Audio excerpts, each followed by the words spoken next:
बहराइच में मूर्ति विसर्जन के दौरान युवक की गोली मारकर हत्या के मामले में 6 लोगों का नाम एफआईआर में दर्ज है। हरदी थाने में दर्ज हुई है ये एफआईआर, जिसमें अब्दुल हमीद, सरफराज, फहीम, साहिर खान, ननकऊ और मारफ अली आरोपी सहित 10 लोगों के खिलाफ मुकदमा दर्ज हुआ है। बाकी 4 लोग अज्ञात। इस मामले में अब तक 30 से ज्यादा लोगों को पुलिस ने हिरासत में लिया। हिंसा करने वाले आसपास के ग्रामीण इलाके से आए थे। पुलिस के सामने दोतरफा चुनौती, कल पत्थर और गोली चलाने वालों पर कड़ा एक्शन और आज भी आग लगाने वालों को पकड़ना।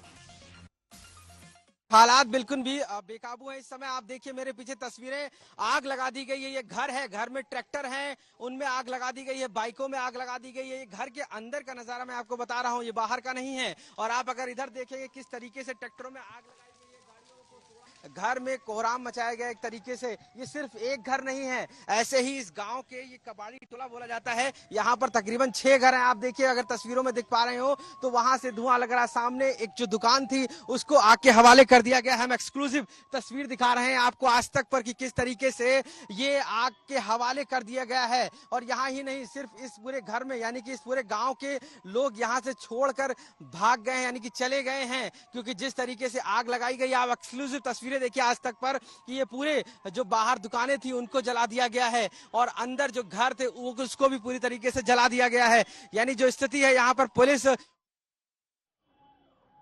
न्याय ही मांग सकते हैं जब एफआईआर दर्ज नहीं हो रही है। ये तो कानूनी अधिकार है। और कम से कम जो चीज सबने देखी, किसने नहीं देखा कि विधायक जी की बहुत पिटाई हुई और एक ही नहीं पड़ा, अगर गिनेंगे तो कई लोगों ने उन्हें मारा है। पुलिस ने भी मारा है उन्हें, पुलिस ने भी कपड़े खींच लिए उनके। तो सब पे कार्रवाई होनी चाहिए। बाबा सिद्दीकी का जिस तरह से हत्या हुई है, इस तरह का लॉ एंड ऑर्डर की सिचुएशन नहीं, किसी पर अगर Y category, C category, X category, Z category की अगर सुरक्षा है, इतनी बड़ी घटना होना स्वाभाविक है, उंगलियां खड़ी होंगी। और जब जिस पर कैटेगरी वाली सिक्योरिटी हो और पहले से मिनिस्टर रहे हो। अखिलेश यादव अलग अलग मुद्दों पर अपनी प्रतिक्रिया दे रहे थे। एनसीपी अजीत गुट के नेता बाबा सिद्दीकी मामले में भी जांच जारी है। इस बीच जिस दिन बाबा सिद्दीकी को गोली लगी थी उस दिन का वीडियो सामने आया है। मुंबई के बांद्रा में बाबा सिद्दीकी के साथ एक दूसरे शख्स को भी गोली लगी थी। उसी शख्स का वीडियो सामने आया है। जिस समय गोलियां चलाई गई उस समय ये शख्स वहीं से गुजर रहा था और उसी दौरान इसके पैर में गोली लग गई। गोली लगने के बाद दर्द से कराह रहे शख्स को पास के मंदिर ले जाया गया। बाद में इलाज के लिए 22 साल के शख्स को मुंबई के भाभा अस्पताल में दाखिल कराया गया था। हाँ।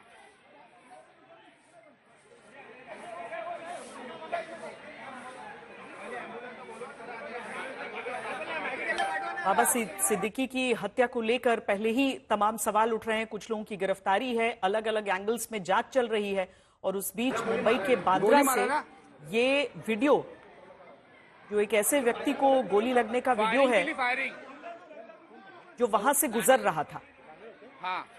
हमारे साथ और जानकारी के साथ दिवेश इस समय जुड़ रहे हैं। दिवेश, बताएं।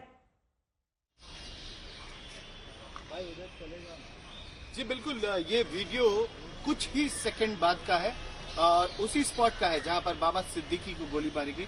बाबा सिद्दीकी के साथ उस वक्त उनके पुलिस सिक्योरिटी के कांस्टेबल थे, उनका स्टाफ था, उनके ड्राइवर थे। तो उनको गोली लगने के बाद तुरंत ही अस्पताल ले जाया गया, लीलावती अस्पताल उनको ले जाया गया। पर आप इस वीडियो में देख सकती हैं कि एक और आदमी रोड पर पड़ा हुआ है, गोली लगी है उसे। और शिव कुमार जो गोली चलाने वाला शूटर है, जो अभी भी वांटेड है, उसने 6 गोलियां फायर की थी, जिसमें 3 गोलियां बाबा सिद्दीकी को लगी, उनकी मौत हो गई। और चौथी गोली इस व्यक्ति को लगी थी, इसके पैर में लगी है। आपको बता दें कि एफआईआर में भी, जो मुंबई पुलिस की एफआईआर है, उसमें भारतीय न्याय संहिता के हिसाब से अटेम्प्टेड मर्डर का भी सेक्शन है। अटेम्प्टेड मर्डर का सेक्शन इस व्यक्ति को जो गोली लगी है उस वजह से लगाया गया है, क्योंकि बाबा सिद्दीकी की तो मौत हो गई तो इसीलिए मर्डर का सेक्शन लगा। पर इस व्यक्ति को जो गोली लगी, ये व्यक्ति बच गया, इनके पैर में गोली लगी, इसीलिए अटेम्प्टेड मर्डर का सेक्शन लगाया गया। और सबसे पहले ये वीडियो इंडिया टुडे आज तक पर ही लाया गया है और इंडिया टुडे आज तक ने इसको एक्सक्लूसिवली एक्सेस किया है। और जिस वजह से आप हमारे दर्शक देख सकते हैं कि कुछ ही क्षण बाद का ये वीडियो है, मतलब कुछ सेकंड बाद का ये वीडियो है। और इस एक्सक्लूसिव वीडियो को वीडियो में दिखाई दे रहा है कि उस वक्त स्पॉट पर किस तरीके की अफरा तफरी थी। लोग क्या आपस में बात कर रहे थे। लोग बात कर रहे हैं कि यहाँ पर फायरिंग हुई है, कुछ लोग फायरिंग करके चले गए हैं, इस व्यक्ति को गोली लगी है, जो व्यक्ति जिसे गोली लगी है वो दिखाई दे रहा है, वो पड़ा हुआ है वहां पर, वो दर्द में है, उसे गोली लगने की वजह से उसका रक्त शराब हो रहा है, रक्त बह रहा है। और ये सारी चीजें इस वीडियो में कैप्चर हुई हैं। उस वक्त, उस क्षण, उस जगह पर क्या हो रहा था, उस स्पॉट पर क्या हो रहा था, ये सब कुछ इस वीडियो में सामने आ रहा है। जो बेहद अहम कड़ी, जो पूरा इन्वेस्टिगेशन चल रहा है, जो पूरी कार्रवाई चल रही है, उसमें भी बहुत अहम हो सकता है और उस स्थिति को, उस परिस्थिति को समझने की भी एक अहम कड़ी है ये। शुक्रिया दिवेश इस जानकारी के लिए। बाबा सिद्दीकी हत्याकांड में आरोपियों के ठिकाने का भी पता चल गया है। मुंबई के कुर्ला में इसी मकान में 3 आरोपी रहते थे। मकान को किराए पर इन्होंने लिया था और यही बाबा सिद्दीकी की हत्या की साजिश रची गई थी, ये जानकारी दी जा रही है। कुर्ला में किराए पर यही मकान लिया गया था जहां पर तीनों आरोपी रहा करते थे और अब पुलिस की तफ्तीश में ये एक अहम जगह है जहां से उसे कई सबूत मिल सकते हैं।